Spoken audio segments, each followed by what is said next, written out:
Good day girls, first year की पहली कक्षा में आपका स्वागत है। प्रथम वर्ष में आपको होम साइंस के अंदर 2 पेपर पढ़ने हैं। एक पेपर है आपका मानव विकास का और दूसरा पेपर है आपका वस्त्र विज्ञान का। यहाँ हम बात करेंगे वस्त्र विज्ञान की, और आप अपनी पिछली कक्षाओं में भी पढ़कर आए हैं वस्त्र विज्ञान क्या है। जितने भी वस्त्र हम जो पहनते हैं ये किस प्रकार के होते हैं, इनका देखभाल हमें किस प्रकार से करनी चाहिए, ये किस से बने होते हैं, ये सारी जो बातें हैं हम इस चैप्टर के अंदर देखेंगे। तो सबसे पहले हम बात करेंगे कि वस्त्र का महत्व क्या है, हमारे जीवन में वस्त्र क्यों महत्वपूर्ण है। वस्त्र सभ्यता, संस्कृति और सामाजिक प्रतिष्ठा का आधार है। वस्त्र प्रतिष्ठा रक्षक, आरामदायक, सामाजिक और मनोवैज्ञानिक आवश्यकता बन गई है। वस्त्रों का निर्माण रेशों से होता है, अतः रेशे ही वस्त्र की सूक्ष्मतम इकाई है। जैसे आप जानते हैं कि हमारे शरीर की मूलभूत इकाई कोशिका है, उसी प्रकार वस्त्रों की जो मूलभूत इकाई है वह रेशा है। 19वीं शताब्दी तक वस्त्रोपयोगी रेशे पेड़ पौधे और प्राणिज स्रोत से प्राप्त किए जाते थे, जिनमें रेशों को ऐंठन देकर सूत या धागा बनाया जाता था और उससे वस्त्र बुने जाते थे। 20वीं सदी में वस्त्र निर्माण के क्षेत्र में बहुत बड़ी क्रांति आई, जिसमें प्राकृतिक रेशों के साथ साथ रासायनिक पदार्थों का उपयोग कर सिंथेटिक या कृत्रिम वस्त्र भी बनाए जाने लगे, जिनको हम अपनी सुविधा के अनुसार उनको हमने तैयार किया। हमारे जीवन में वस्त्रों का क्या महत्व है। सबसे पहला, ये हमारे शरीर के आवरण के लिए काम में आते हैं। इसके साथ साथ विभिन्न मौसम में वस्त्रों से हम अपनी सुरक्षा कर सकते हैं। जैसे आप जानते हैं सर्दी के दिनों में हम ऊनी वस्त्रों का प्रयोग करते हैं, बारिश में हम सिंथेटिक वस्त्रों का उपयोग करते हैं, और सूती वस्त्र इस प्रकार के जिनको हम किसी भी मौसम में पहन सकते हैं। तीसरा जो इसका महत्व है वो है शारीरिक सौंदर्य और आकर्षण बढ़ाने के लिए। जैसा अभी आप सब जानते हैं आज के ज़माने में हम सब फैशन के अनुरूप वस्त्र पहनना चाहते हैं, तो उससे क्या होता है हमारा आकर्षण, या लोगों को हम आकर्षक दिखते हैं। जितने भी अगर हम फैशन को अप्लाई करते हैं, हमारे जीवन में उनको उतारते हैं, तो उनसे हमारा आकर्षण बढ़ता है। इसके अतिरिक्त एक मुख्य कार्य इसका है कि व्यक्तित्व निर्माण के लिए हम वस्त्रों के माध्यम से हम व्यक्ति के व्यक्तित्व का अनुमान लगा सकते हैं। ये तो है हमारे पहनने पर जो वस्त्रों का प्रयोग करते हैं उनके बारे में बात। दूसरी बात है इसका वस्त्रों का उपयोग हम और कहाँ पर करते हैं, तो सबसे है पहला है इसके अंदर गृह सज्जा और सजावट के लिए। इसके अलावा औद्योगिक क्षेत्र में भी वस्त्रों का उपयोग किया जाता है। कार्य क्षमता को बढ़ाने के लिए भी वस्त्रों का प्रयोग किया जाता है। अब कार्य क्षमता को कैसे बढ़ाते हैं, अगर आपने देखा होगा तो डॉक्टर्स जो होते हैं वो एक ग्रीन कलर का गाउन पहन करके अपना कार्य करते हैं, वो उसमें कंफर्टेबल होते हैं।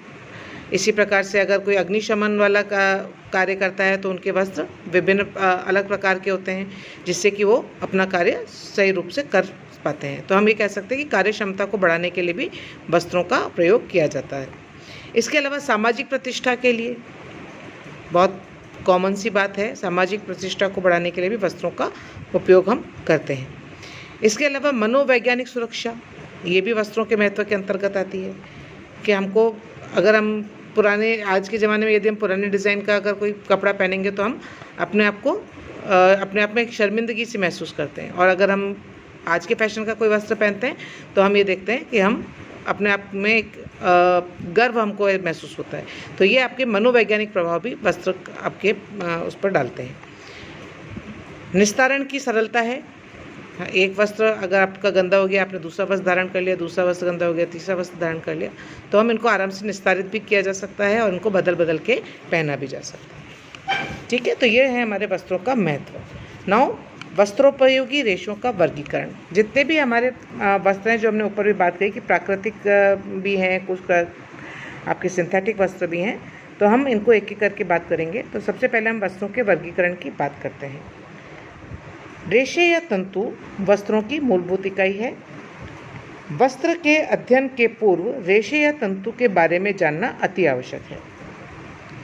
प्राचीन काल में मानव जानवरों की खाल, वृक्षों की छाल, कोमल पत्तियों और रेशों का प्रयोग शरीर को ढकने के लिए करता था।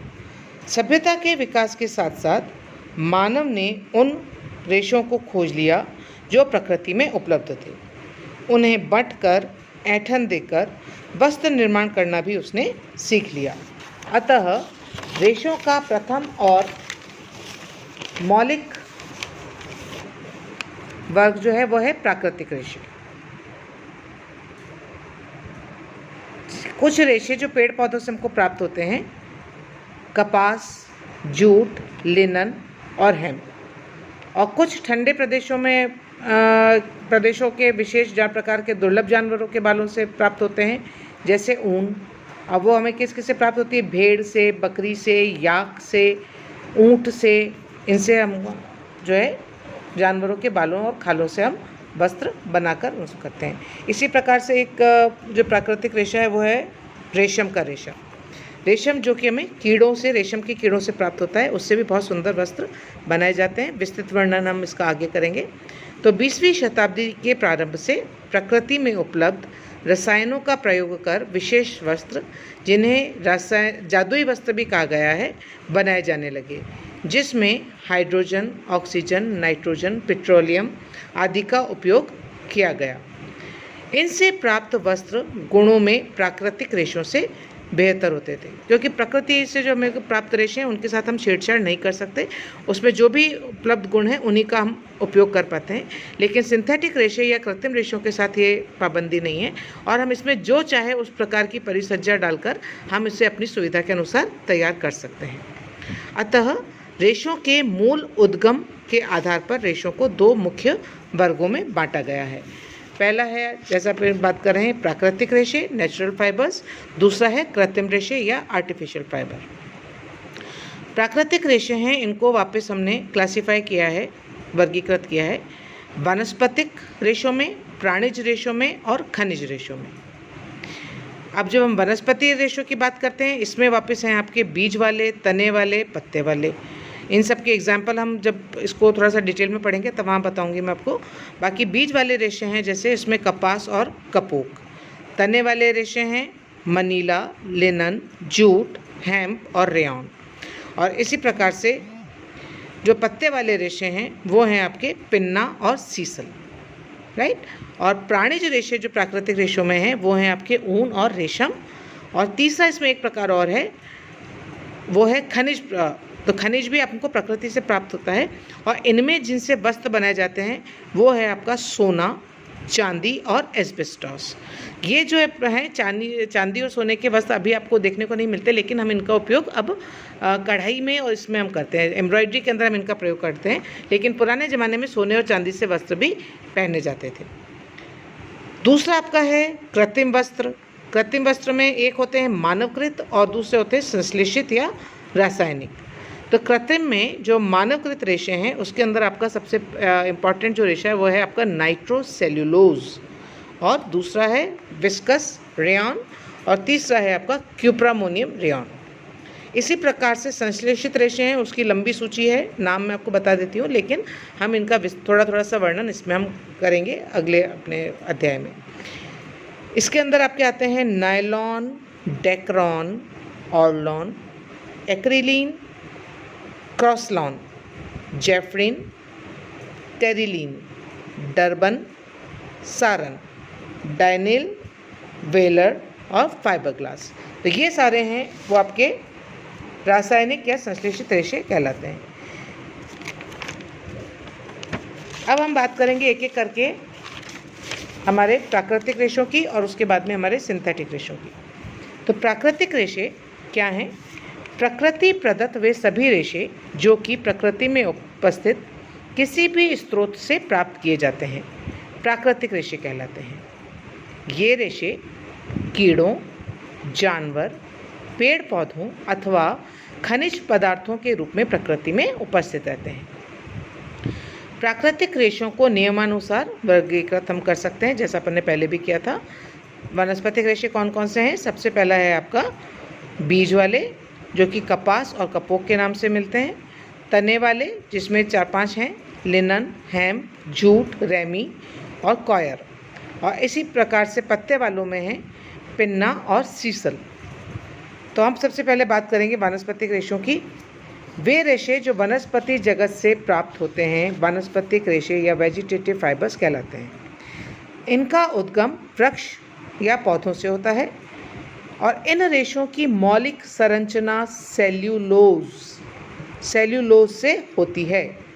सेल्यूलोज पौधों की कोशिकाओं का मुख्य भाग बनाते हैं और इनकी संरचना में ऑक्सीजन, हाइड्रोजन और ऑक्सीजन होते हैं, जो कि आपको पता है कार्बोहाइड्रेट की भी यही संरचना है। और इनका रासायनिक सूत्र होता है C6H10O5N। इस रूप में ये संगठित रहते हैं। वृक्षों से प्राप्त स्रोत के आधार पर इनके रेशों का नामकरण किया गया है। जैसे कपास के पौधों से प्राप्त रेशों को कपास, जूट के पौधे से प्राप्त रेशा जूट आदि। इन्हें निम्न रूप से वापस हम इसका एक सब डिवीज़न और कर सकते हैं। कैसे? सबसे पहले हम बात करते हैं बीज वाले रेशों की। तो बीज वाले रेशे हैं सीड फाइबर्स, उनको हम सीड फाइबर्स भी बोलते हैं। बीज वाले रेशे फल के अंदर बीज के चारों तरफ चिपके रहते हैं और फलों को एकत्रित कर रेशों को बीज से अलग किया जाता है। इसके अंतर्गत कपास और कपोक के रेशे आते हैं। यहाँ बहुत संक्षेप में मैं आपको इनके सबके बारे में थोड़ा सा बताऊंगी। बाकी विस्तृत विवरण आपके क्योंकि आगे के चैप्टर्स में है, इसलिए हम वहाँ पर उस बात करेंगे। तो सबसे पहले अपन बात करेंगे कपास की। तो वानस्पतिक रेशों में यह सर्वश्रेष्ठ किस्म का रेशा है। इससे प्राप्त वस्त्र मजबूत, टिकाऊ और सुंदर होता है।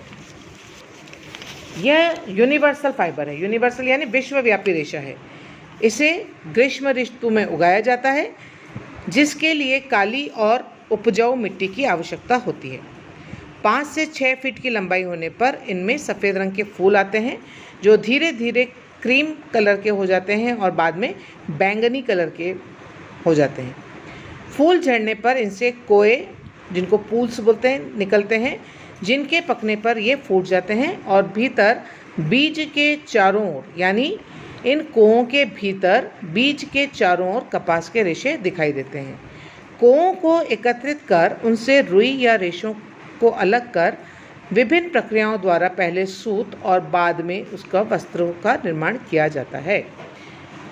कपास का उत्पादन भारत, अमेरिका, ब्राज़ील, दक्षिण अफ्रीका, इंग्लैंड आदि देशों में होता है। भारत का विश्व में दूसरा और पहला स्थान है कपास उत्पादन के अंदर, और इसी में अमेरिका जो फर्स्ट स्थान पर है, जहां कुल वैश्विक उत्पादन का 40% कपास उगाया जाता है। दूसरा इस कैटेगरी के अंदर आता है कपोक। कपोक के वृक्ष से प्राप्त होते हैं। फल पकने के बाद इन्हें तोड़ लिया जाता है, जिनसे रेशे प्राप्त होते हैं। इनके रेशे भी कपास की तरह बीज को सुरक्षात्मक आवरण प्रदान करते हैं। इनसे प्राप्त रेशे नरम, सूक्ष्म, कोमल और चिकने होते हैं। रेशम के समान स्पर्श में होते हैं, यानी बहुत सॉफ्ट रेशा होता है और इन रेशों का रंग पीला होता है। कपास से बेहतर कोटि का होता है, लेकिन ऐंठन के गुण के अभाव के कारण वस्त्र निर्माण में इनका उपयोग नहीं किया जाता। लेकिन चटाई, जीवन रक्षक पेटियां आदि इन्हीं से बनाए जाते हैं। तकिए, गद्दे आदि भरने के काम में भी आते हैं। नमी अवरोधकता का विलक्षण गुण इनमें पाया जाता है, यानी ये नमी अवशोषित नहीं कर सकते। अतः इनका उपयोग ध्वनि अवरोधक के रूप में इसमें अपने हवाई जहाज के अंदर किया जाता है। सबसे ज़्यादा उत्पादन इसका भारत और वेस्ट इंडीज़ में होता है। तो ये हैं आपके बीज वाले रेशे। दूसरा है तने वाले। तने वालों में वृक्ष के तनों से प्राप्त होते हैं और पौधों के तनों को गलाकर विभिन्न विधियों से खमीरीकरण की क्रिया द्वारा रेशों को खींचकर निकाल लिया जाता है। इस वर्ग में लिनन, जूट, हेम्प, रेमी, सन, मनीला आदि आते हैं। सबसे पहला लिनन के बारे में कुछ बातें बताऊंगी मैं आपको। लिनन फ्लैक्स नामक पौधे के तने से प्राप्त होता है। पौधे समशीतोष्ण जलवायु में पनपते हैं। सफ़ेद फूल वाले पौधे मोटे खुरदुरे रेशे इनसे प्राप्त होते हैं और नीले फूल वाले पौधों से उच्च कोटि का और महीन रेशा प्राप्त होता है। फूल आने के बाद जड़ सहित इनको उखाड़कर पानी में गलने के लिए छोड़ दिया जाता है। ऊपरी छाल के गलने के साथ साथ भीतर के रेशे भी अलग होते जाते हैं। रेशों में पैक्टिन, मोम यानी वैक्स और गोंद लगी रहती है, जिन्हें विभिन्न विधियों से साफ कर वस्त्रोपयोगी रेशे निर्मित किए जाते हैं। इनका रेशा लंबा, सीधा, चिकना और चमकदार होता है। वस्त्र कोमल और महंगे होते हैं क्योंकि अधिकतर निर्माण कार्य इनका हाथों से ही किया जाता है। इनका उत्पादन America, Germany, Belgium, France, Australia, मध्य एशिया आदि देशों में होता है, जिसमें से बेल्जियम में सर्वोत्तम प्रकार का रेशा मिलता है। दूसरा है इसमें जूट। भारत में कपास के बाद जूट का प्रयोग सबसे अधिक किया जाता है। इसके उत्पादन हेतु उष्ण और नम जलवायु आवश्यक है। इसके पौधों की लंबाई 6 से 12 फीट यानी एक मकान की ऊंचाई से भी ज़्यादा 6 से 12 फीट और मोटाई अंगुली के समान होती है। इससे सीधे रेशे स्ट्रेट फाइबर्स प्राप्त होते हैं। फूलों के मुरझाने पर तने को काट कर गलने के लिए ओस या पानी में छोड़ दिया जाता है। छाल गलने पर लिनन की भांति रेशे अलग हो जाते हैं, जो पीले रंग के चिकने और चमकदार होते हैं, किंतु शुष्क और कड़े होते हैं। अतः इनसे जो वस्त्र बनाए जाते हैं वो चमकदार लेकिन कड़े और खुरदुरे होते हैं। अतः इनका उपयोग टाट, बोरी, डोरियाँ, दरियाँ, गलीचे आदि बनाने में ज़्यादा किया जाता है। पैकिंग सामग्री के लिए भी ये उपयोगी है क्योंकि प्राकृतिक रूप से कीड़े मकोड़ों के प्रति इनमें प्रतिरोधक क्षमता होती है। इनका उत्पादन मुख्यतः भारत और बांग्लादेश में सबसे अधिक होता है। नेक्स्ट इसकी टाइप है हेम्प। ये कैनेबिस सटाइवा के तने से प्राप्त होता है। रेशा सीधा और चमकदार होता है, परंतु रुक्ष, कड़ा और खुरदुरा होता है। वस्त्रोपयोगी रेशों के अभाव के कारण वस्त्र नहीं बनाए जाते, बल्कि घरेलू गलीचे, कैनवास, कालीन, पायदान, रस्सी, बेल, डोरी, जूते के सोल आदि बनाने में इनका उपयोग किया जाता है। सर्वाधिक प्रयोग इसका कागज़ बनाने में किया जाता है, पेपर जो अपन काम में लेते हैं। भारत में इसका उत्पादन महाराष्ट्र, कर्नाटका, मद्रास और तमिलनाडु में सर्वाधिक किया जाता है। विदेशों में इसका उत्पादन Romania, Hungary, Soviet union, Yugoslavia आदि देशों में होता है। कुछ मात्रा में भारत, रूस, चीन, मनीला और वेस्ट इंडीज़ में भी होता है। मनीला में इन रेशों का रंग सफ़ेद और शेष अधिकांशतः काला होता है। इसके रेशे गर्म और सांद्र यानी कॉन्सेंट्रेटेड क्षार से नष्ट हो जाते हैं और फफूंदी से भी प्रभावित होते हैं, जो आमतौर पर सूती वस्त्रों की क्वालिटी नहीं है। नेक्स्ट है रेमी। यह नेटिल नामक पौधे के तने से प्राप्त होता है। रेशे चमकदार, मजबूत और टिकाऊ होते हैं, जिनका उपयोग मेजपोश, नैपकिन्स, ट्रे कवर आदि बनाने के लिए किया जाता है। ये नमी को बहुत अधिक मात्रा में सोख सकते हैं और सूख भी जल्दी जाते हैं। गीले रूप में कपास से भी अधिक शक्तिशाली रेमी होता है। इनका उत्पादन भारत और चीन में किया जाता है। चीन में इसे चाइना ग्रास के नाम से जाना जाता है और इनके रेशे फफूंदी से प्रभावित नहीं होते हैं। नेक्स्ट है सन के पौधों से प्राप्त रेशे हैं, जो फूल आने पर काट कर पानी में जिन्हें गलाने के लिए छोड़ दिया जाता है। रेशे चमकदार, मजबूत और टिकाऊ होते हैं, लेकिन मोटे, रूखे और खुरदुरे होते हैं। तनाव सामर्थ्य अधिक होता है। रेशे हल्के रंग के होते हैं, जिन्हें गहरे और चमकदार रंगा जाता है। वस्त्रोपयोगी गुणों का अभाव होने के कारण इनका प्रयोग गलीचे, कालीन, पायदान, सूतली, रस्सी आदि बनाने में किया जाता है। पेपर उद्योग और मछली के जाल बनाने में भी इनके रेशों का उपयोग होता है। इनका उत्पादन दक्षिण एशियाई देशों में सर्वाधिक होता है। भारत में इसकी दो फसल, पहली रबी जो मई और जून में और दूसरी अक्टूबर और नवंबर में प्राप्त की जाती है। नेक्स्ट है कॉयर। आप सबने देखा होगा, अपने कॉयर के गद्दे आदि होते हैं, तो नारियल की छाल से जो प्राप्त होता है उसको हम कॉयर बोलते हैं। तो नारियल की छाल से इन्हें प्राप्त किया जाता है। इनकी रेशों की लंबाई लगभग 10 इंच तक होती है।